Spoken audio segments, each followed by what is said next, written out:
প্রিয় দর্শক, আসসালামু আলাইকুম। বর্তমান বিশ্বে ইউনাইটেড নেশন বা জাতিসংঘ নামে একটি আন্তর্জাতিক সংস্থা আছে। এই সংস্থার সদস্য হচ্ছে বিশ্বের প্রায় সকল স্বাধীন সার্বভৌম দেশগুলি বা রাষ্ট্রগুলি। বাংলাদেশও এই সংঘের সদস্য রাষ্ট্র। তাই আমরা বাংলাদেশের জনগণকে একটি জাতি হিসেবে অভিহিত করতে পারি, আর বাংলাদেশকে জাতি রাষ্ট্র হিসেবে অভিহিত করতে পারি। কিন্তু বাস্তবিক পক্ষে আমরা কি একটি জাতিরাষ্ট্র গঠন করতে পেরেছি? আমরা কি একটি ঐক্যবদ্ধ জাতি হতে পেরেছি? আজকে আমরা এই ভিডিওতে সেই বিষয়টি নিয়েই আলোচনা করব। বাংলাদেশের জনগণ সাধারণত তিনটি জাতীয়তাবাদে বিভক্ত: 1 বাঙালি জাতীয়তাবাদ, 2 বাংলাদেশি জাতীয়তাবাদ, 3 মুসলিম জাতীয়তাবাদ। 1 বাঙালি জাতীয়তাবাদ। বাঙালি জাতীয়তাবাদের ভিত্তি রচিত হয় 1948 সালে, যখন এতদ অঞ্চলের মানুষ মাতৃভাষা রক্ষা করার জন্য রাজপথে নেমে এসেছিল।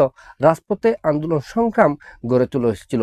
তখন থেকে মূলত এদেশের মানুষ ভাষাভিত্তিক জাতীয়তাবাদ গ্রহণ করে ঐক্যবদ্ধ হয়েছিল, নিজেদেরকে বাঙালি জাতি হিসেবে পরিচয় দিয়েছিল, যা ধারণ করে লালন করে এতদ অঞ্চলের 30 লক্ষ শহীদের রক্তের বিনিময়ে, 2 লাখ মা বোনের ইজ্জতের বিনিময়ে স্বাধীন সার্বভৌম বাংলাদেশ নামক রাষ্ট্রটির জন্ম। কিন্তু স্বাধীন সার্বভৌম বাংলাদেশে বাঙালি জাতি এবং বাঙালি জাতীয়তাবাদ নিয়ে প্রশ্ন তুলেছিল ক্ষুদ্র নৃগোষ্ঠী জনগণের পক্ষ থেকে, অন্য ভাষাভাষী সংখ্যালঘু জনগণের পক্ষ থেকে।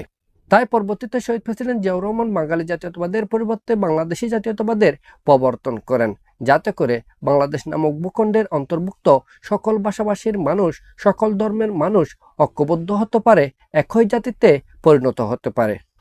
তারপরও বাংলাদেশ নামক ভূখণ্ডে সকল জনগণকে ঐক্যবদ্ধ করা যায়নি বাংলাদেশি জাতীয়তাবাদের ভিত্তিতে। নতুন করে পুনর্জন্ম হয় মুসলিম জাতীয়তাবাদের। বাংলাদেশ জামায়াতে ইসলামী সহ অপরাপর রাজনৈতিক দলগুলো মুসলিম জাতীয়তাবাদের প্রচারণা চালাতে থাকে। ফলে নতুন করে ধর্মীয় জাতীয়তাবাদের উন্মেষ ঘটে। আবারও বাংলাদেশ নামক রাষ্ট্রের জনগণ বহুধা বিভক্ত হয়ে পড়ে, ঐক্যবদ্ধ থাকতে পারেনি। তাই নতুন করে সময় এসেছে বাংলাদেশ নামক ভূখণ্ডের অন্তর্ভুক্ত সকল জনগণকে বাংলাদেশি জাতীয়তাবাদের ভিত্তিতে ঐক্যবদ্ধ হওয়ার। আমাদের পরবর্তী ভিডিও পাওয়ার জন্য আমাদের এই চ্যানেলটি সাবস্ক্রাইব করবেন। সবাইকে ধন্যবাদ। আসসালামু আলাইকুম।